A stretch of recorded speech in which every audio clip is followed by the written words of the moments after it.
বাসায় যখন দেখছি আব্বু আম্মু, তখন প্রথম এটাই আসছে যে তোর মতন পাগল দেশে আরো আছে। একদিন হচ্ছে সায়েন্স ল্যাব একটা স্টোর থেকে অর্ডার আসলো আর কি, 200 পেন্ডেন্ট লাগবে তাদের একদিনের মধ্যেই লাগবে। তো আমি তো না বলার পাত্র না যে আমি না বলবো, এটা একদিনে সম্ভব না, মানে একদিনে করা। কিন্তু আমি বলি নাই যে দাদা পারবো না, আমি বলছি যে ওকে হ্যাঁ আমার কাছে আছে, রেডি আছে। তো আমার কাছে কিন্তু একটাও রেডি নেই, টোটালি একদম ফ্রম স্ক্র্যাচ থেকে আমার শুরু করা লাগে। সারা রাত কাজ করছি, সারা রাত হচ্ছে এই পেন্ডেন্ট ঘষা, পেন্ডেন্ট স্ট্র্যাপ বানানো, এইটা এইটা এইটা করতে করতে করতে করতে ঘুম আসতেছে, কফি খাইতেছি, কাজ করতেছি, আবার কফি খাইতেছি। তো সারা রাত এমনি গেছে আর কি। মোটামুটি ভোরবেলা শেষ হয়েছে ফজরের দিকে, তাও যে কমপ্লিটলি শেষ হয়েছে তা না, মানে এরপরেও ঘুম থেকে উঠে আবার আবার কিছু কাজ করতে হয়েছে। ওটাকে একদম ফাইনাল ইয়া দিয়ে টাচ দিছি, তারপরে হচ্ছে এটা মার্কেট রেডি হয়েছে, তারপরে হচ্ছে মার্কেটে নিয়ে গেছি। 24 ঘন্টার আগেই ডেলিভার করে দিছি আর কি মার্কেটে। যখন আমার একটা এরকম হার্ড ওয়ার্ক যায়, আর মাথায় প্রথমে আসে যে এবার আমি ঘুমাইতে পারবো। আর মাথায় তখন আসছে বাসায় একটু জানাই, আমার ওয়াইফকে জানাই যে প্রোডাক্টটা আমি ঢুকাইতে পারছি, এখন আমি বাসায় এসে খালি ঘুমাবো আর কি। ঠিক ওটা নিয়ে চিন্তা ছিল। এটাই, বাসায় এসে পরে একটা ঘুম দিছি, বাকি কাজ তারপরে হবে। অনেকে মনে করে যে প্রোডাক্টটা খুবই ছোট, কিন্তু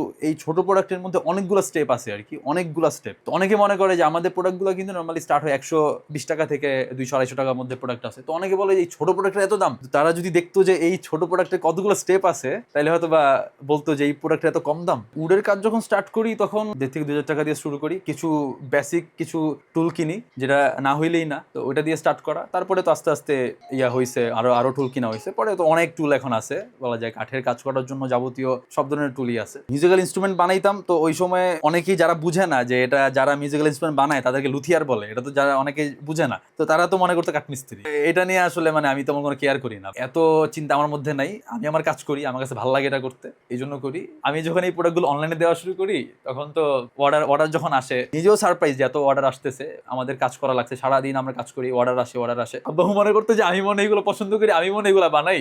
এগুলা যে বাংলাদেশের আরো অনেক পোলাপান আছে যারা হচ্ছে এই স্টাইলগুলো চায়, এগুলো পছন্দ করে, এটা তো তারা জানে না। তো তখন তারা বুঝতে পারছে যে না, বাংলাদেশে আমার মতন অনেক পাগল আছে আসলে। ফ্রেন্ডরা এই ক্ষেত্রে বলবো যে খুবই ভালো, ওরা হচ্ছে অনেক প্রমোট করে। তাদেরকে আমি এমনিতে গিফট দেই, তাদের সম্পর্কে কোনো কিছু আর আলাদা করে বলার নাই। ইভেন আমি কাঠের কাজ যখন থেকে শুরু করছি, শুরু থেকেই যত বন্ধু বান্ধব আছে আশেপাশে সবাই খুবই হেল্প, মানে মানে এই জায়গায় হেল্প করছে আমাদেরকে।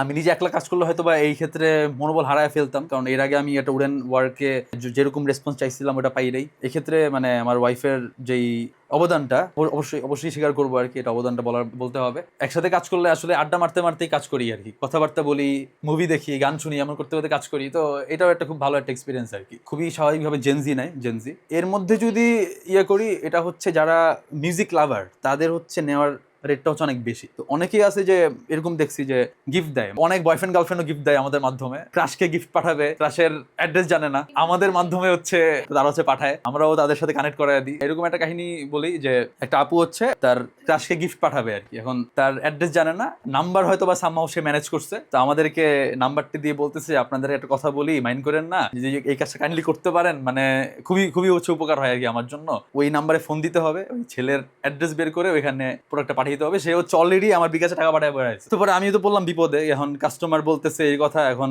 এটা আমিও চাইতেছিলাম না যে এই কাস্টমারটা হারাই। ওই ছেলের ফোন দিলাম যে এরকম এরকম আপনার জন্য একটা গিফট আসবে, কে পাঠাবে? আমি বললাম যে আগে প্রোডাক্টটা পাঠাই, সে না করছে, প্রোডাক্টটা আগে আপনি রিসিভ করেন তারপরে বলতেছি। তারপরে সে অ্যাড্রেস দিল, তারপরে প্রোডাক্ট পাঠাইলাম, তারপরে কিছু জানি না, আশা করি পরবর্তীতে তাদের একটা স্টোরি হয়েছে, তো আমরা আসলে জানি না। আমাদের যতটুকু কাজ আমরা অতটুকু করে দিছি। অনলাইন ছাড়াও আমরা হচ্ছে হোলসেলের একটা অপশন রাখছি, ঢাকার নিউ মার্কেটে সায়েন্স ল্যাবের মিউজিক স্টোরগুলোতে আমরা হচ্ছে প্রোডাক্ট দিচ্ছি।